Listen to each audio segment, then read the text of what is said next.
Mountains rising up from the sea level and reaching for the sky are not just a single biome, but they are known to be a complex mixture of different biomes. They are so large that the astronauts traveling in space can see them clearly. Mountains take up a long period of time to form as a result of the tremendous force in the Earth. The Earth's crust is made up of 6 huge slabs. These slabs fit together like a jigsaw puzzle. When 2 slabs of the Earth's crust bang into each other, it forces the land to push upwards. This upward movement of land gives rise to mountains. The greatest mountain ranges across the world have been formed as a result of the enormous collisions between continents. The mountains can be divided into 5 basic types, namely dome, fold, fault block, volcanic, and plateau mountains. These different types of mountains help in differentiating the physical characteristics of the mountains and also tell us how they were formed. When great amount of melted rock pushes its way up from under the earth without folding or faulting, it results in a rounded dome, and as a result, dome mountains are formed. Due to the dome rising above its surroundings, erosion occurs, and this erosion helps in the formation of valleys and peaks. The fold mountains were formed when 2 plates collided head-on and their edges crumpled, just as a piece of paper folds when pushed together. Himalayas in Asia, the Alps in Europe, and Andes in South America are examples of fold mountains. Fault block mountains are formed when cracks or fault in Earth's crust force some materials or blocks of rocks up and others down. The Earth fractures and blocks are stacked. The Sierra Nevada mountains in North America and the HARZ mountains in Germany are examples of fault block mountains. When molten rock or magma deep within the earth erupts and piles upon the surface, volcanic mountains take shape. Mount St. Helens in North America and Mount PLNATUBO in Philippines are examples of volcanic mountains. Plateau mountains, also called the erosion mountains, are described as large areas of high levels of flat land that are really plateaus and have worn down from erosion. These highlands are high mountainous regions that stretch as a single identity over wide areas without rising into sharp peaks. Mountains and highlands cover a vast area of earth and have a wide variety of plants and animal life. As one climbs high up on a mountain, the climate along the flora and fauna change accordingly. Himalayas are considered to be the Earth's highest mountains. People scaling the peaks here need to wear breathing apparatus due to the low air pressure at the peak. Surviving at the peak is not easy. As a result of this, no plants and animals have made it their home except the simplest life form. Mountains experience highest winds, and the blowing winds over mountain ranges can produce very unusual weather that can change drastically in minutes. Mountains are also known as the place of extremes, and one can find the world's wettest, coldest, and windiest places here. Surprisingly, some of them are even sun-drenched and dry. As we move up the mountains, the air temperature starts to fall, and for every 110 meters climb, there is a fall of 1 degree centigrade in the air temperature. As a result, the peaks of all highest mountains, even in tropics, are permanently covered with snow and ice. But altitude or the height from the sea level is not the only factor that controls the temperature on the mountains. It also depends on the location of the mountain on planet Earth. The tropical mountains will be warmer compared to a mountain in temperate or polar region, as the tropical region receives stronger sunlight than the poles. The slopes of the mountains also play an important role in deciding the temperature. If the slope is facing the sun during the hottest part of the day, then that part of the mountain slope will be warmer than the area which is in shade. The slopes that are warm will have bigger plants than the slopes that are cool and shady. During the day, the mountain valleys are hot, but as the night falls, they can become colder than the mountain tops. This is known as temperature inversion. This process takes place because cold air is heavier than the warm air. It flows and sinks downhill and collects in the valleys. That is why valleys in mountain areas become frosty and are filled with mist in the mornings. Mountains and highlands receive more rainfall and are wetter than the lowlands. The explanation for this phenomenon is that the mountains stand as obstacles to the blowing winds. The only way the wind can get past the huge mountains is to blow over the top. Air is like a sponge, and as it passes over the oceans, it picks up water vapor. Warm air is better sponge than cold air and can hold more water vapor.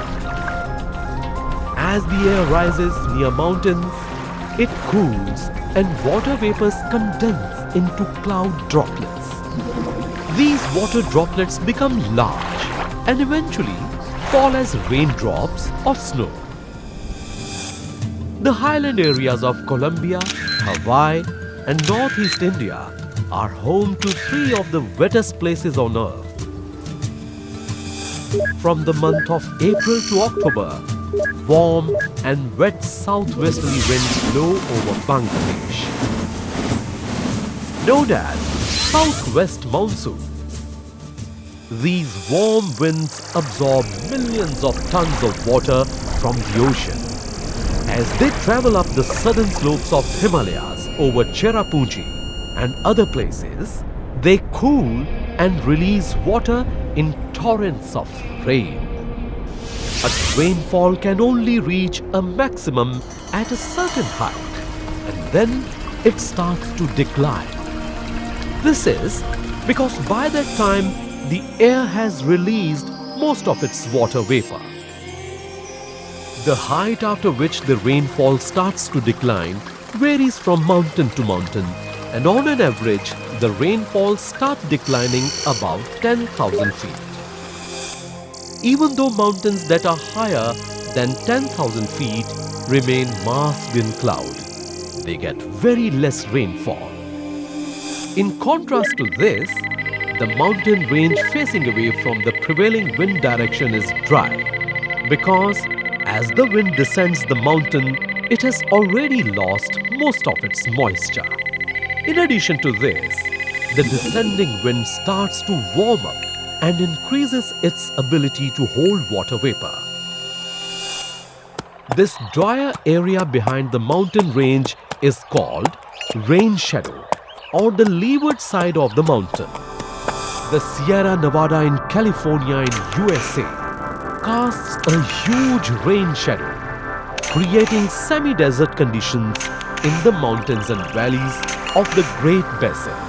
If the prevailing wind blows across the land rather than sea, or the wind is cool before it reaches the mountains, then the opportunity to soak up water vapor is very less because the cool air is not an effective sponge. The Chilean Altiplano is a highland part of the Atacama Desert in Chile and is one of the driest areas on earth. Although the town of Calama is more than 8,000 feet above sea level, it never rains there. The reason for this kind of altiplano climate is the warm, wet winds. As the winds start coming down to the Chilean side of the mountains, the air becomes warmer and holds on to the little remaining water vapor. The Rocky Mountains run all the way from Alaska to New Mexico, forming a vast system of mountains and highlands in western North America. The pine forests, flower meadows, deserts, glaciers, and temperate rainforests are just a few diverse landscapes that exist in the Rocky Mountain range. Mount McKinley is the tallest mountain in this range. Close to this Alaskan Mount McKinley is Denali National Park, with large species of grizzly bears, wolves, tall sheep, and moose.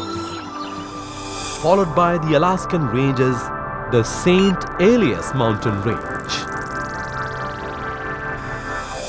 This coastal range has tall mountains and the world's most extensive ice fields. As the wind blows through the low slopes of mountains and lowland areas, it gets slowed down by rubbing against the ground. While they are higher up, they blast into mountains with full force. The wind is so fierce that people can be blown over by its force, making the mountain tops even scarier during storm. The mountain valleys provide a channel to the winds, making them even more powerful. The side facing away from the wind, called the lee side, is sheltered from the fierceness of the blowing wind. This provides an ideal place for vegetation and shelter for animals and people to live in.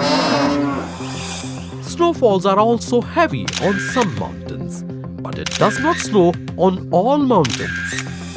For the snow to fall, the air has to be cold and moisture-laden. If the air is too warm, it will rain, and if the air is dry, it will neither rain nor snow.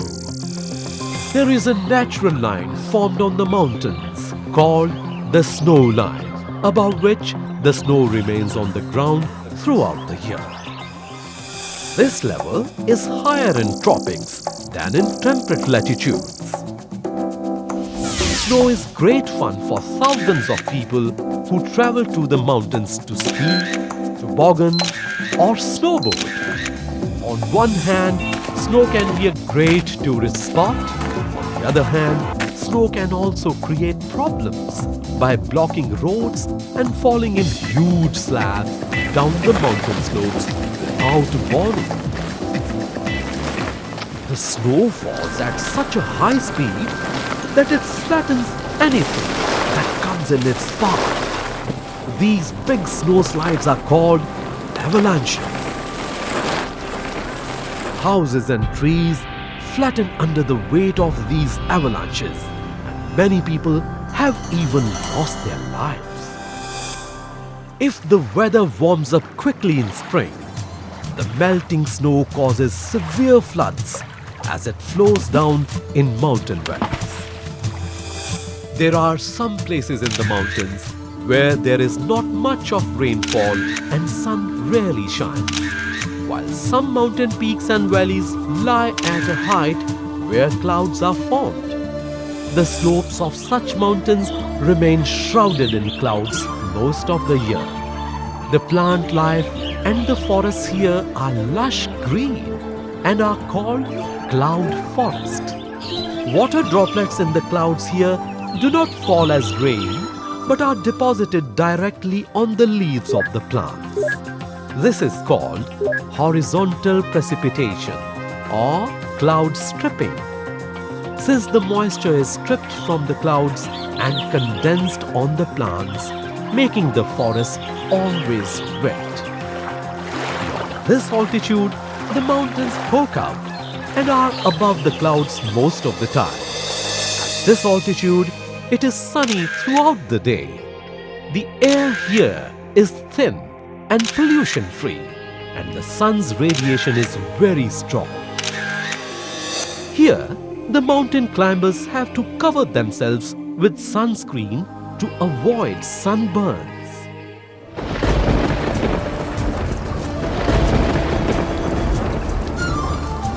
Mountain areas have many clues to what the climate of the earth could have been and how it must have changed over 1,000 years. By measuring and dating piles of rubble around glaciers, scientists can figure out when the climate was colder or warmer. Cores of ice also provide frozen record of past concentration of gases and layers of volcanic dust. Stretching the entire length of South America, these are the Andes Mountains. This mountain range includes some of the highest and most barren mountains on the earth. One side of the range is barrier to the rains, while the other side is cloaked in lush rainforests. It runs for more than 8,000 kilometers through 7 countries in South America. Andes were formed when 2 plates of the Earth's crust pushed against each other. The westward plate overlapped the Nazca Plate, and the mountains have been growing since then. Some parts of the Andes are desert, and some parts are among the wettest places on the earth. High-rise mountains have also attracted human beings and have inspired them to develop cities on these mountains. La Paz is one such city located at about 11,900 feet above sea level. It is the capital of Bolivia and is one of the highest cities on the earth. It was discovered by the Spanish in 1548. This place has cool sunny winters and wet summers. A little close to this place is the Lake Titicaca. Legend says that the first Inca that rose from this lake was the founder of the Inca Empire.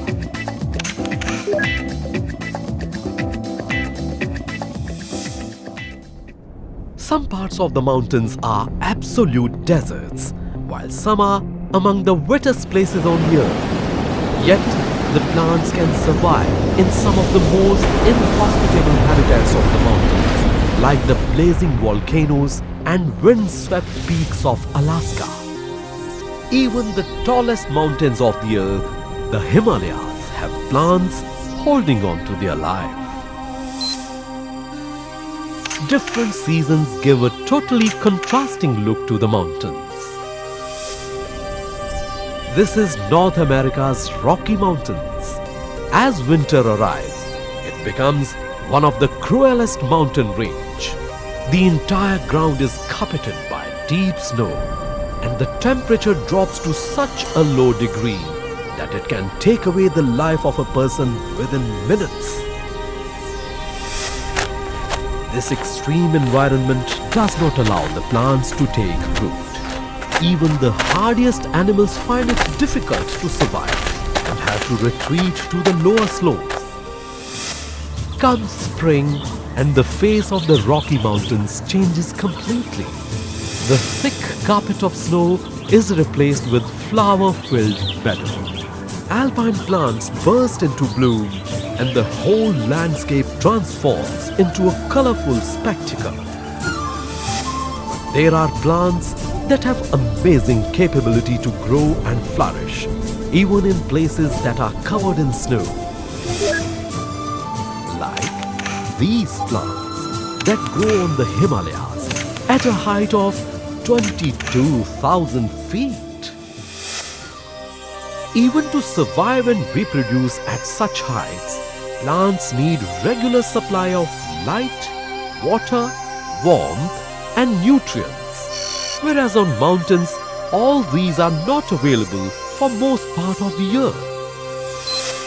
While some parts of the mountain receive regular rain, others are in rain shadow regions.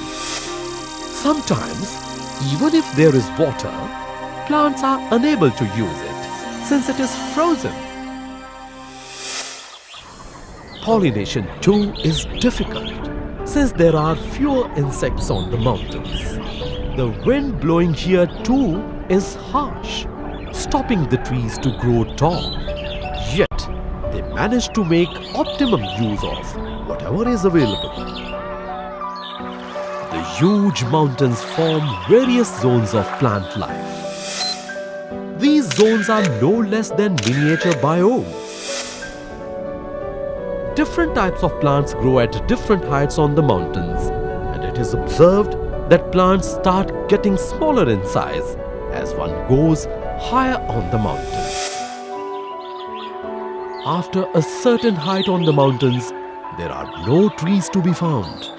Instead, the ground is filled with small shrubs and grasses.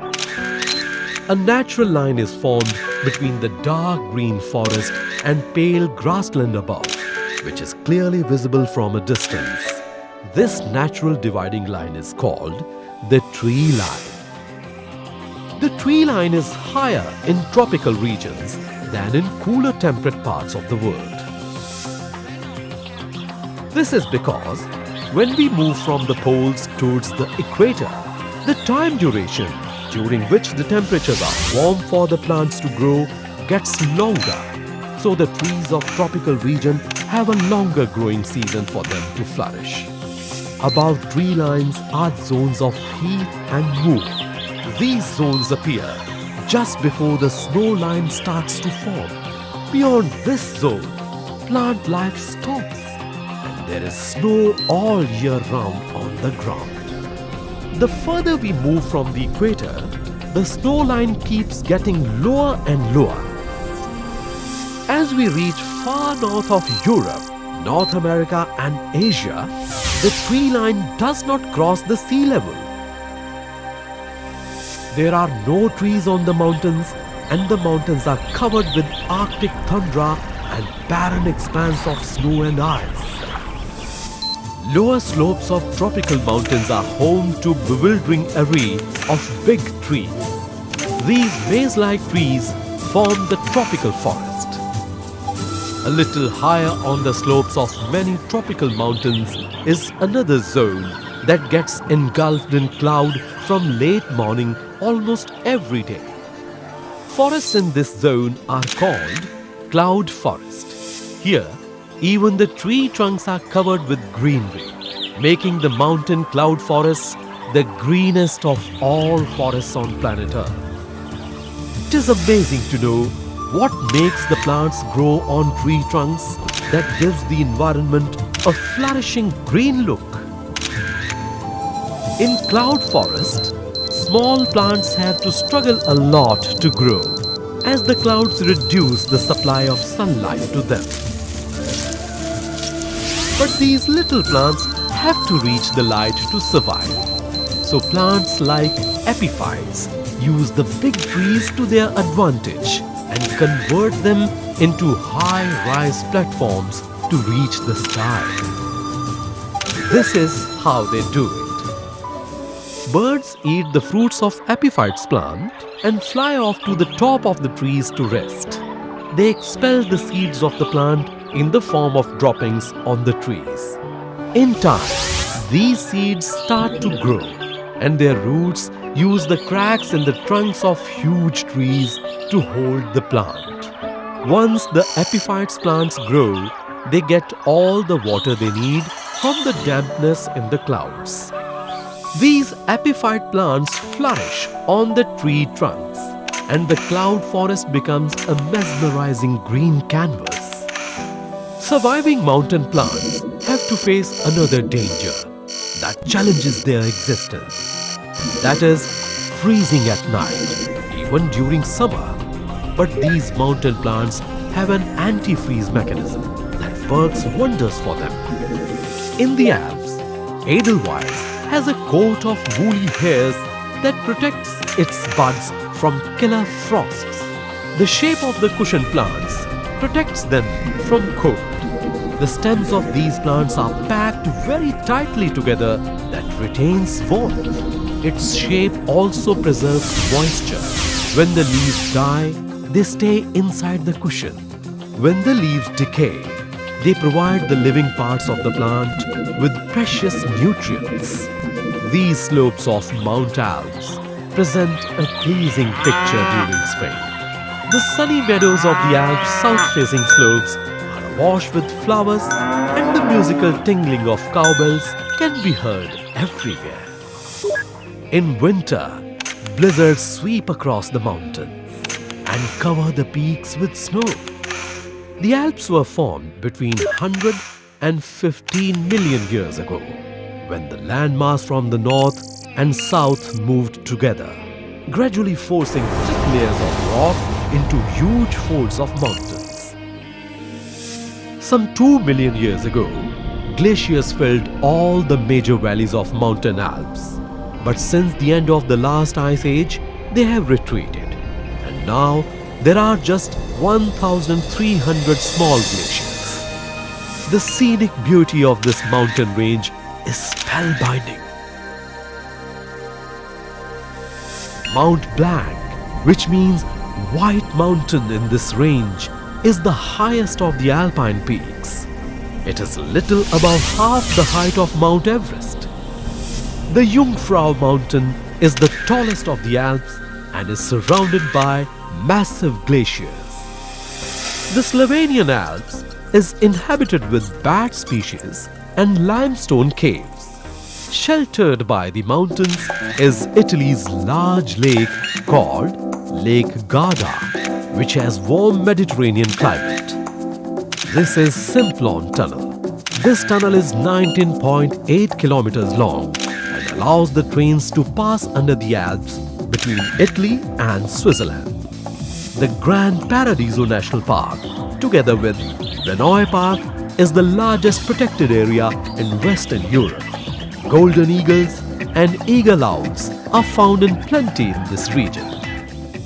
Mountaineers consider Mount Eiger as the dramatic peak and one of the toughest climbs on the earth. Skiing too is a major sport in Zermatt, one of the best resorts in the world, situated under the towering Matterhorn. Like the Alps, mountains of planet Earth present a fascinating view and hold inside it a vast array of vegetation. And where there is abundant vegetation, there is bound to be other living organisms like the birds, animals, and of course, human beings. In the next episode of Mountains, we will study the lives of animals that inhabit the mountains across the world and also have a glimpse into the lives of people who have made these high-rise mountains their home.